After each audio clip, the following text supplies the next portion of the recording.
Lúcia, pelo amor de Deus, o que tinha nesse prato? O silêncio que veio depois foi tão pesado quanto o corpo de Miguel no chão. A colher ainda rolava em círculos perto da mãozinha dele, fazendo um som fino que parecia zombar de Augusto. O milionário ajoelhou, as pernas bambas, e pela primeira vez em anos não soube o que fazer. O coração batia nos ouvidos como um martelo. A luz fria da cozinha refletia no piso brilhante, e tudo o que restava era a pergunta que o rasgava por dentro: o que, exatamente, tinha naquele prato? Agora respira comigo. Porque a história que você vai ouvir não é sobre uma mansão, ou sobre o número de zeros em uma conta bancária. É sobre aquilo que nenhuma fortuna compra e a chance de consertar o que a gente estragou sem perceber. É a história de Augusto Vilar, o homem que sempre teve respostas até o dia em que só sobrou a pergunta certa. Naquela manhã, antes de o mundo virar do avesso, Augusto acordou às 6 sem precisar do despertador. O hábito vinha de longe, da época em que ele não tinha secretária, não tinha motorista e não tinha fotografia em revista de negócios. Abraçou o próprio corpo por um segundo, alongou as costas e encarou o teto, e a agenda já corria dentro da cabeça feito filme. Reunião com o conselho às 10, coletiva prévia do Gala do Sabor às 13. Degustação técnica da nova sobremesa às 16. E, em algum lugar entre as fatias do dia, o que ele sempre empurrava para amanhã, tempo com Miguel. Miguel tinha 8 anos e olhos atentos que anotavam o mundo sem lápis. Gostava de miniaturas, de brincar com caixas vazias, de inventar histórias para os objetos. A colher virava navio, a tampa de panela era escudo, a caixa do aspirador de pó já tinha sido nave espacial e castelo medieval. O menino também tinha uma alergia daquelas traiçoeiras, ensinadas a duras visitas ao pronto-socorro, nozes, amendoim, tudo primo disso. A pediatra, doutora Rosa, já tinha falado 1000 vezes. A escola reforçava. A mochila carregava 2 antialérgicos e um plano de emergência com letras grandes. Mas Augusto, sempre apressado, guardava essas informações num compartimento mais fundo, aquele onde a gente coloca o que é importante até o dia em que precisa. A mansão onde moravam tinha cheiro de lavanda e café fresco. O sol entrava pelos painéis de vidro da sala e fazia desenhos no chão de mármore. Na cozinha ampla, com ilha no meio e eletrodomésticos que pareciam saídos de uma nave, Lúcia controlava timbres e ritmos. Lúcia era mais que empregada, era guardiã de tempos. Vira Miguel nascer, vira Augusto chorar escondido nos dias difíceis do divórcio, vira as vitórias, vira as ausências. Sabia onde moravam as coisas, se, mais que isso, quem morava dentro daquelas pessoas. Bom dia, seu Augusto, se ela disse, com aquele cuidado de quem sabe que bom dia às vezes precisa ser construído. Bom dia, Lúcia, se ele respondeu, já mexendo no celular. O Miguel acordou. Acordou. Tá terminando a lição. Ele quer te mostrar uma coisa antes de ir para a escola. Augusto assentiu sem levantar os olhos. E-mails com títulos urgentes piscaram. Um fornecedor de insumo base avisava, reajuste acima do previsto. O diretor financeiro respondia, vamos manter a margem, custe o que custar. O consultor de performance sugeria flexibilizar a especificação de matéria-prima em algumas linhas de produto. Palavras técnicas para dizer, cortar caminho. A marca Vilar era conhecida pelos produtos ao premium em supermercados e restaurantes, molhos, massas, sobremesas prontas que prometiam qualidade de chefe. A estrela da temporada era um creme de amêndoas desenvolvido por uma chefe em ascensão, Helena Ducati, que amarrava prêmios no avental como quem coleciona fios de ouro. A sobremesa ficará perfeita na foto. A campanha estava pronta. Faltava o detalhe que assinava o roteiro de Augusto, o selo do seu gosto. Quando ele aprovava, o mundo girava. Miguel entrou correndo, segurando uma fortaleza montada com caixas de cereal. Pai, olha! Os olhos brilhavam. É um castelo de caixa, igual ao seu prédio da Vilar, só que com comida. Tem ponte levadiça e tudo. Augusto ergueu o rosto por 2 segundos. Sorriu de um jeito que não chegava aos olhos. Ficou incrível, campeão, se voltou ao celular. Mas cuidado para não cair, tá? Miguel mordeu o lábio, guardou o sorriso, e o castelo ficou parado no balcão, esperando aplausos que não vieram. Na ponta da manhã, um motorista levou Miguel à escola. Augusto seguiu para o escritório principal, aquele andar alto de janelas que davam para a cidade como se o mundo coubesse numa maquete. No elevador, ajeitou o terno, respirou fundo e trocou de pele. Ali, o menino de uma vez virou o executivo que todos esperavam, voz firme, caneta que decide. A meta é clara, disse ao conselho, horas depois. Crescer sem perder qualidade. Mas a qualidade custa, e a criatividade financeira também é qualidade. Revisem contratos, reavaliem insumos, garantam eficiência. Amanhã ninguém vai perguntar como fizemos, só vão perguntar se está perfeito. Um diretor pigarreou.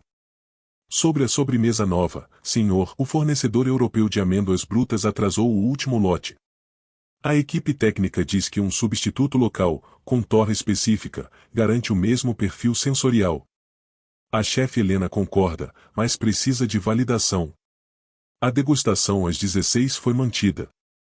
Se o resultado for idêntico, aprovamos, Augusto arrematou. Idêntico é a palavra. Idêntico na boca. Idêntico na foto. Idêntico no contrato. E se, para ser idêntico, fosse preciso torcer um pouco a verdade? Ninguém disse o fraude. Ninguém disse o amendoim moído mascarado com aroma natural de amêndoas. Ninguém precisou dizer. O silêncio muitas vezes faz o trabalho sujo das palavras. Ao meio-dia, uma mensagem de Lúcia vibrou discreta no celular. Doutora Rosa ligou. Lembrete, sempre checar ingredientes de sobremesas com nozes. Miguel tem a festinha de um colega amanhã, vão servir bolo com creme. Levar antialérgico. Augusto visualizou, sorriu de canto, respondeu com um polegar e guardou o alerta no bolso do esquecimento. O dia não esperava, e os aplausos de amanhã precisavam ser garantidos hoje. Às 16, a mesa de degustação foi posta como altar. Pratos brancos, colheres alinhadas, água com gás. A chefe Helena trouxe uma terrine impecável de creme de amêndoas com filetes de caramelo e um toque salgado para equilíbrio. A primeira colher foi poesia. A segunda, assinatura. Os executivos em volta se entreolharam, satisfeitos. Helena sustentou o olhar de Augusto como quem pede um ossinho de pedido de casamento. Perfeito, se ele disse. Aprovado. Ninguém perguntou de novo qual lote de amêndoas foi usado. Ninguém quis saber de notas técnicas. O paladar aplaudiu, o resto podia ser adendo. Helena, ainda assim, explicou. Fiz 2 versões. Uma com amêndoa importada. Outra com um blend local que resiste melhor à pasteurização e dá o mesmo resultado sensorial. A que vocês provaram é a segunda. Isso reduz custo e risco de atraso. E muda alguma coisa no rótulo? Indagou alguém. Não, se ela respondeu, segura. Continuamos com o contém amêndoas. Legalmente, estamos cobertos. Contém amêndoas. Uma frase curtinha, dessas que passam depressa, mas podem mudar uma vida inteira quando escondem o que não dizem. À noite, Augusto decidiu ir para casa mais cedo. Hoje eu janto com o Miguel, ele pensou, como quem promete a si mesmo o que devia ser rotina. Chegou enquanto a casa cheirava a alho refogado e pão no forno. Miguel apareceu com um desenho nas mãos, um dragão feito de linhas tremidas, cuspindo fogo sobre um castelo que, curiosamente, se parecia muito com a sede da Vilar. Esse dragão se chama Domingo, disse o menino, sério. Por que domingo você não trabalha e ele fica bravo? Augusto riu sem graça, sentiu uma pontada no peito e bagunçou os cabelos do filho. Hoje o dragão vai dormir cedo, tá? Na mesa, Lúcia trouxe um ramequim pequeno, delicado, com um creme bege decorado com um arranhão de caramelo. A chefe Helena mandou essa amostra, Sr. Augusto, se explicou. Disse que seria bonito o senhor provar com sua família. E Miguel pediu para experimentar. Provar com sua família. O marketing, às vezes, escreve coisas que deveriam ser escritas à mão, devagar. Augusto pegou a colher, mergulhou no creme, sentiu o perfume e sorriu. Era o sabor do sucesso. Era também, ainda que ele não soubesse, o cheiro do precipício. Papai, posso? Miguel perguntou, os olhos grandes como luas. A pediatra, o alerta no celular, as reuniões, as frases apressadas. Tudo desfilou pela mente de Augusto por meio segundo. Contém amêndoas. Amêndoas não eram amendoim. O rótulo estava certo. A chefe era impecável. E, ainda assim, alguma parte dele sussurrou, confere. Outra parte respondeu, relaxa. Uma colher, pequena, se ele disse. Depois eu vejo se você pode mais. Miguel mergulhou a colher, levou à boca, sorriu feito quem descobre um segredo doce e, segundos depois, levou a mão ao pescoço. Tá coçando, disse, primeiro rindo, depois sério. Tá coçando, pai. O rubor subiu, as orelhas ficaram vermelhas, os lábios inchavam num desenho estranho. Lúcia largou o pano de prato e já corria para a mochila do menino. O antialérgico está aqui. Ela disse, a voz tremendo.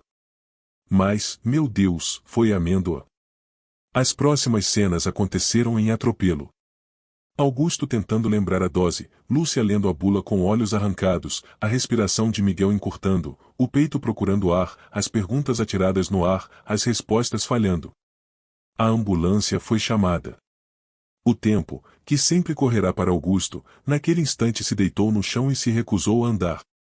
Lúcia, pelo amor de Deus, o que tinha nesse prato? Ela olhou para o ramequim como se encarasse um vilão. O que a chefe mandou, seu Augusto? Creme de amêndoas. Só isso. Só isso. Às vezes o perigo gosta de nomes simples. A sirene veio de longe. Dentro do carro, Augusto segurou a mão do filho e ouviu a própria promessa feita em silêncio, se ele ficar bem, eu conserto tudo. Tudo. No hospital, a luz branca ria das fragilidades humanas. Doutora Rosa apareceu com a pressa de quem já conhece aquela família, aquele menino, aquele histórico.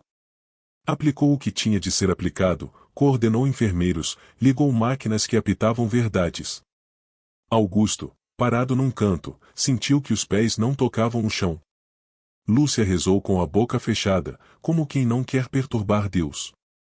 A crise está controlada, disse a médica depois de um tempo que pareceu um dia. Miguel vai ficar bem. Mas, Augusto, o que exatamente ele comeu? Um creme de amêndoas, se ele respondeu, a voz áspera. De um fornecedor nosso. Eu provei antes. Não senti nada anormal. Era perfeito, perfeito demais. Amêndoas podem desencadear reações, se explicou Rosa, mas a reação dele costuma ser mais forte com amendoim. Você tem certeza do ingrediente? A pergunta ficou pendurada no ar como lâmina. Augusto puxou fundo o ar.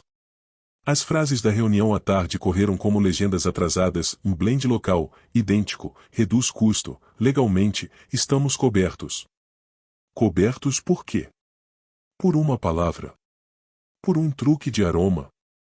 Engoliu seco e sentiu um gosto amargo que não vinha do paladar, vinha da consciência. Eu vou descobrir, disse. Hoje. Hoje você vai olhar para o seu filho dormir, se interrompeu a médica, firme e doce. E amanhã você resolve o que é de adulto. Tire essa gravata. Sente-se. Esteja aqui. Foi o que ele fez, pela primeira vez em tanto tempo. Sentou, olhou, respirou junto, contou os segundos crescendo entre uma respiração e outra. A noite foi longa e, de algum jeito, bela. Porque tudo o que realmente importa costuma ser silencioso. O barulho, muitas vezes, é só ruído. Mas a pergunta, você lembra, não dorme, do que tinha naquele prato? De manhã, quando Miguel já brincava fraco com um carrinho no lençol, e Lúcia buscava café na copa do hospital, Augusto saiu para o corredor com o celular na mão. Ligou para o diretor de qualidade, Rafael. Quero os laudos do lote usado ontem, disse sem bom dia. E quero agora. Traz para mim no hospital. Senhor, os laudos demoram, tem protocolo. Protocolo é eu pedindo e você trazendo, cortou. E chama a Helena na sede. Nada de coletiva hoje.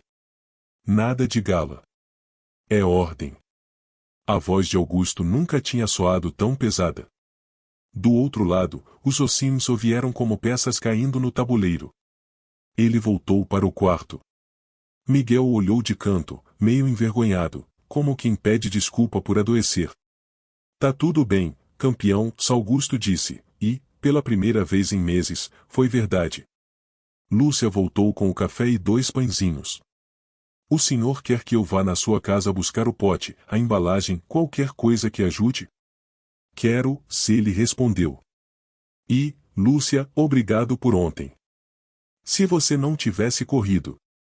Ela sorriu de leve. A gente corre por quem ama. Quando Lúcia saiu, Augusto encostou a testa no vidro da janela do hospital. Lá embaixo, a cidade se mexia como sempre, gente correndo, buzinas, entregadores, um mundo que não fazia ideia do terremoto dentro dele. E foi ali, entre o vidro e a culpa, que ele voltou para uma memória antiga dele, muito jovem, no depósito úmido de uma pequena fábrica de molhos. Cheiro de vinagre, caixas empilhadas, rótulos colados tortos. O dono, um português de bigode, bateu nas costas dele. Menino, negócio bom é aquele em que ninguém vê o truque. Na época, Augusto achará genial. Aprenderá rápido. Substituir a polpa de tomate por concentrado mais barato. Usar espessante para parecer cremoso. Aromas naturais o que gritavam fruta onde não havia fruta. E tudo legalmente coberto. O consumidor o não percebe. E, se percebe, gosta igual. Ele cresceu assim. Só que agora, de repente, o truque tinha o rosto do próprio filho. A partir desse ponto, você talvez esteja se perguntando, ele vai culpar alguém? Vai mandar prender meio mundo? Vai varrer a sujeira para baixo de um tapete novo? Ou vai fazer o que, no fundo, a gente espera que um adulto faça quando acaba a desculpa? A resposta começou a nascer quando Lúcia voltou do trajeto com uma sacola de mercado. De dentro, tirou um pote branco com tampa de pressão, sem marca, o tipo de embalagem de amostra técnica. Junto, um bilhete preso com clipe, em versão 2, blend local, slot H7L. Estava na geladeira, atrás do suco, disse Lúcia. A etiqueta combina com o que a senhorita Helena falou ontem, não? Augusto examinou o pote. A palavra blend parecia um sorriso torto. Pegou o celular, fotografou, mandou a Rafael e escreveu, preciso do relatório dessa sigla H7L. Agora. Respondeu em segundos, chegando. Helena ligou. A voz dela veio com uma camada de defesa. Disseram que você suspendeu a coletiva. Isso é sério? O que aconteceu? Miguel teve uma reação alérgica, se ele disse, direto. Depois de provar a sua sobremesa. O silêncio do outro lado caiu como prato no chão. Eu sinto muito. Augusto, eu jamais. Não quero teu jamais ou agora, a voz dele endureceu. Quero saber, com todas as letras, o que compõe o blend local. Amêndoa nacional torrada em perfis A e B, traços de amendoim inevitáveis em linhas compartilhadas de processamento, adição de aroma natural de amêndoas, se ela recitou, técnica. Tudo dentro da legislação. Está na ficha técnica. Inclusive o pode conter amendoim na parte interna dos lotes. E por que isso não está no bilhete? Ele levantou a etiqueta para o nada. Por que não está no que veio para minha casa? Por que a minha equipe degustou ontem sem ler o que devia estar explícito? Porque era amostra interna, Selena respondeu, numa honestidade crua. O rótulo final, com o pode conter amendoim, ainda está sendo aprovado pelo jurídico. A degustação foi técnica. Eu deveria ter dito a você. Mas todos sabiam, Augusto. Todos. Todos. Essa palavra pesa. Porque quando todo mundo é responsável, quase sempre ninguém é. E é aí que as tragédias se instalam. Rafael chegou ao hospital com uma pasta e olhos que evitavam os de Augusto. Aqui está, disse, colocando documentos na mesinha. Laudo sensorial, planilha de custos, especificações do lote H7L. O fornecedor é a Nutribras. Processam amêndoa e amendoim no mesmo parque. Em condições normais, o nível de traço fica abaixo do limite, mas no último relatório, um pico foi registrado. Sugerimos reforçar a limpeza da linha. O pedido foi feito. O retorno, em andamento. E a decisão de usar esse lote para a sobremesa de amanhã? Augusto perguntou. Quem assinou? Rafael engoliu em seco. Eu. Com a chefe Helena. E com o aval do financeiro, por causa do custo. Era para ser igual, Augusto. Era para ser idêntico. Idêntico não é suficiente quando se trata de vida, se ele disse, e, naquele instante, alguma coisa dentro dele quebrou num ponto que não cicatriza igual. Ele olhou para Miguel, que agora dormia com o carrinho estacionado no travesseiro. E entendeu, numa claridade dolorida, que a conta finalmente chegará. Não há conta em dinheiro, há conta em responsabilidade. Escutem, a voz dele mudou de tom, grave, tecido de decisão. A partir de agora, suspendam o lançamento. Recolham tudo o que puder ser recolhido. Notifiquem a vigilância sanitária. Chamem a imprensa. Eu mesmo falo. E tragam o conselho hoje à noite. A gente vai acertar isso na luz do dia. Augusto, se Helena tentou, isso pode destruir. O que destrói uma marca não é o problema, se ele cortou. É a mentira sobre o problema. Rafael balançou a cabeça, pálido. Vai custar uma fortuna. Eu sei, Augusto respondeu. Eu vou pagar. Ele desligou, respirou fundo e encarou o próprio reflexo no vidro. Viu um homem que nunca gostou de perder. Viu um pai que quase perdeu o que mais importava. Viu alguém em ponto de virada. A coletiva foi marcada para as 18, no auditório do prédio principal. O burburinho correu como fogo em capim seco. Augusto Vilar suspende lançamento e convoca imprensa. Repórteres afiaram microfones, influenciadores prepararam trechos de indignação, investidores ligaram para advogados, concorrentes sorriram discretos. Às 17h50, o auditório estava cheio. O palco, simples. Um púlpito, um copo d'água, o logo da Vilar num painel. A equipe de comunicação tentou empurrar um texto pronto, frases polidas, termos calculados. Augusto agradeceu e guardou o papel no bolso como quem guarda, por educação, um presente que não vai usar. Ele subiu e olhou a plateia por segundos inteiros. Aprenderá, em décadas de palco, a medir o silêncio. A voz veio limpa. Eu sou Augusto Vilar.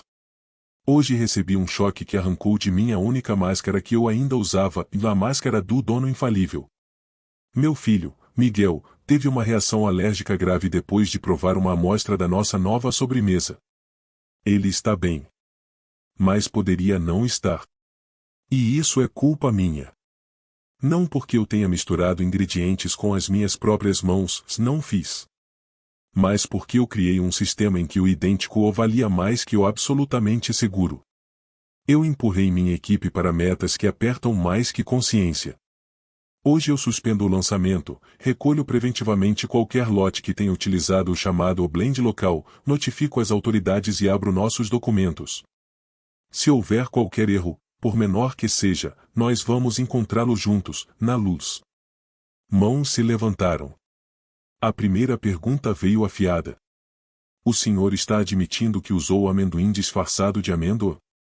Estou admitindo que usamos um ingrediente processado em equipamento compartilhado com amendoim, com risco de traço.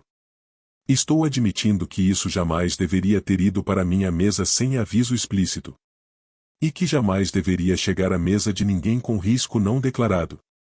E estou admitindo a parte mais difícil, eu sabia o suficiente para desconfiar e, mesmo assim, confiei no atalho. Outra pergunta, mais dura. Quantos consumidores foram expostos? Estamos rastreando os lotes. Se alguém tiver tido qualquer reação, peço que nos procure.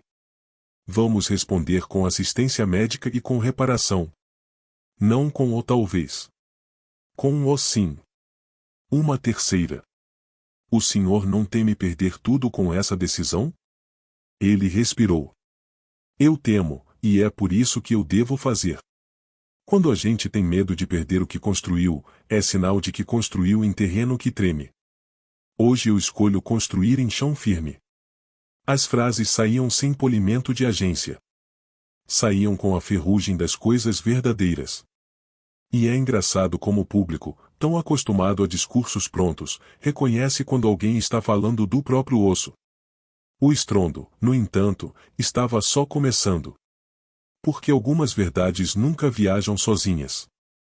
Na mesma noite, depois da coletiva, Augusto foi ao prédio antigo da Nutribras, fornecedor do Oblend local. As ruas tinham aquela luz amarela que inventa mistérios. Um gerente o esperava na portaria, nervoso, suando mais que o clima pedia. Seu Augusto não precisava vir pessoalmente. Precisava, se ele respondeu. Preciso ver a linha. Preciso entender como vocês limpam uma máquina que hoje moe amendoim e amanhã moe amêndoa. Preciso ouvir de você, com as palavras que a sua consciência aguenta. Andaram por corredores compridos, passarelas de metal, escadas íngremes. O ruído das máquinas era uma língua estrangeira. O gerente apontou para os silos, explicou procedimentos, mostrou cheques pendurados em pranchetas, indicou o cronograma de limpeza, disse de novo a frase que todo culpado em potencial aprende cedo: estamos dentro da regulamentação. A regulamentação é o chão, Augusto disse, não o teto. Num canto, um funcionário mais jovem olhava sem coragem de olhar.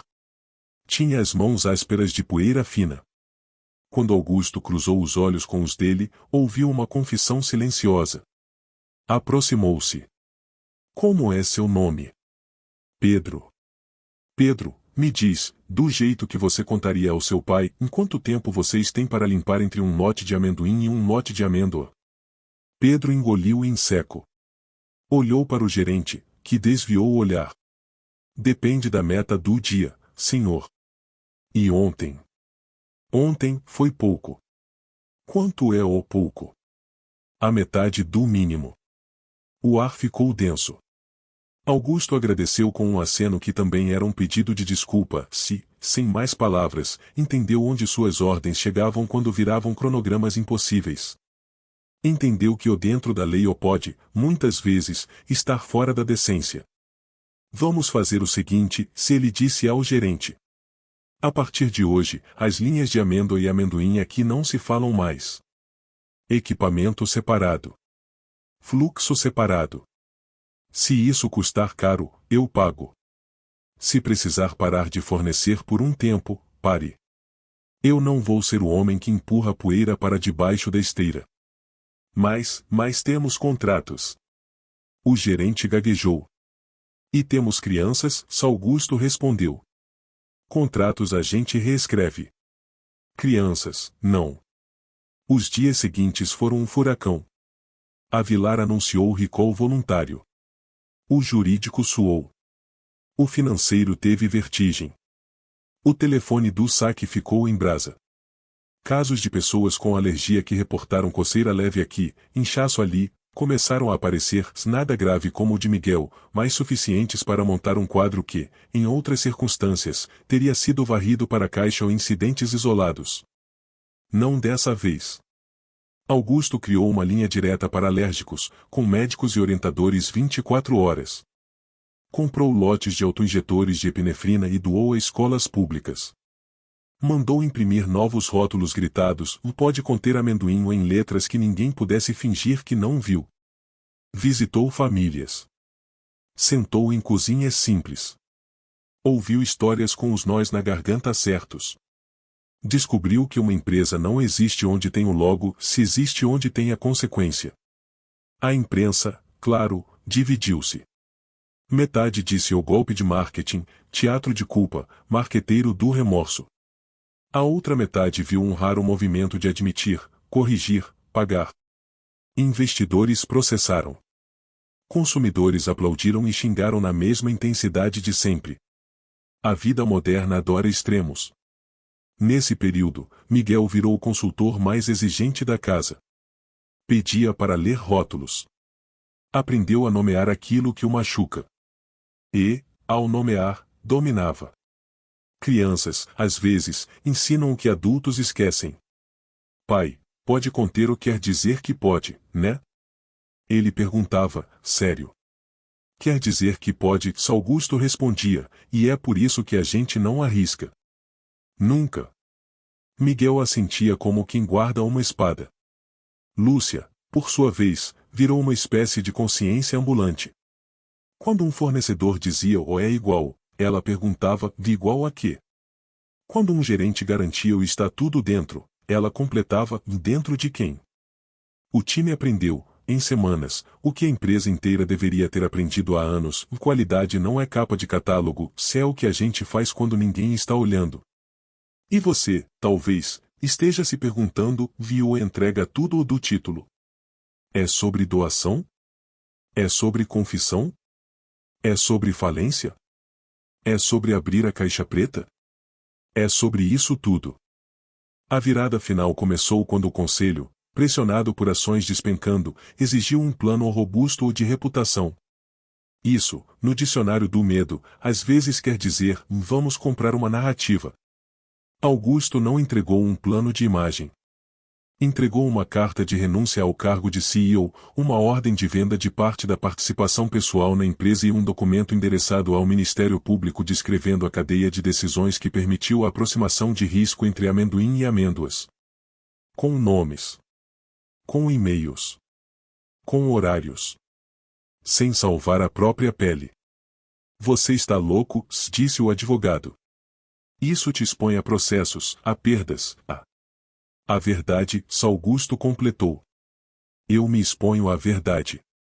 Chegou a hora. Ele vendeu 3 casas que mal usava, 2 carros que só saíam para fotografias, um barco que tinha nome de metáfora. Liquidou uma coleção de relógios que marcavam horas de mais e tempo de menos. Com esse dinheiro, criou um fundo permanente para educação sobre alergias alimentares em escolas e hospitais, financiou pesquisa sobre rotulagem inteligente com QR Codes que detalhavam a trilha de produção, equipou a Nutribras com linhas separadas e auditadas por entidade independente. Mas isso é trabalho do Estado, disseram alguns. E também é meu, respondeu ele. O Estado é o nós o escrito em papel. A renúncia caiu como raio. A imprensa fez o que sabe e narrou o escândalo. Alguns chamaram de o ato de desespero. Outros, de o ato de coragem. Augusto, pela primeira vez, não estava preocupado em administrar adjetivos. Ele tinha um compromisso novo: dormir sem o peso de uma máscara. Num vídeo publicado nas redes, simples, sem música, sem cortes rápidos, se ele encarou a câmera como quem encara um espelho. Eu fui treinado para vencer. Aprendi cedo que atalho funciona. Que o igual o vende. Que o legal o basta. E cheguei onde cheguei por causa disso e apesar disso. Hoje eu digo, não basta. Hoje eu entrego tudo que o atalho me deu: poder, cadeira, aplauso. Entrego porque o preço que quase paguei foi o de um filho no chão. Eu troco. Troco o tapete vermelho pela calçada áspera de quem conserta o que estragou. Se eu perder, paciência. Se eu ganhar, que seja em outro jogo.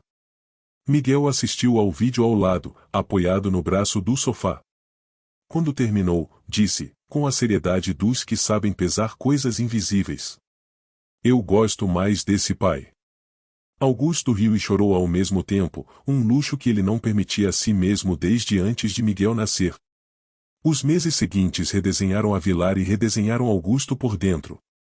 A marca, agora sob outra direção comprometida com auditorias externas e critérios que não davam margem para o meio certo, começou a recuperar não a fama, mas algo melhor: confiança cautelosa. Helena, depois de um hiato, voltou às panelas com um caderno de regras que ela mesma ajudou a escrever e com a humildade de quem entendeu a faca de 2 gumes escondida em toda a criatividade.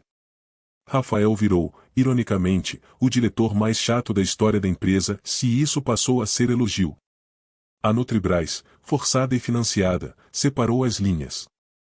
O jovem Pedro virou multiplicador de boas práticas, daqueles que começam reuniões com histórias, não com slides. Um menino quase morreu, ele dizia, e, de repente, a limpeza de máquina parava de ser checklist e virava cuidado. Augusto, sem a rotina de CEO, descobriu o tempo. Não aquele que se mede em relógios, mas o que se mede em respirações. Levava Miguel à escola, buscava, fazia almoço simples às vezes, desafinava no parabéns de festas infantis, lia rótulos com atenção de detetive, escrevia cartas para si mesmo. Aprendeu que pedir desculpa não conserta o passado, mas limpa o chão do presente para que os passos seguintes não escorreguem. Uma tarde, sentado no banco de uma praça, viu um pai ralhando com a filha por causa de um sorvete derramado. Fazia o sermão com palavras aprendidas, repetindo as regras que seu próprio pai deve ter repetido. Augusto quis levantar e dizer: "Você vai sentir saudade do sorvete caindo. Confia." Não disse.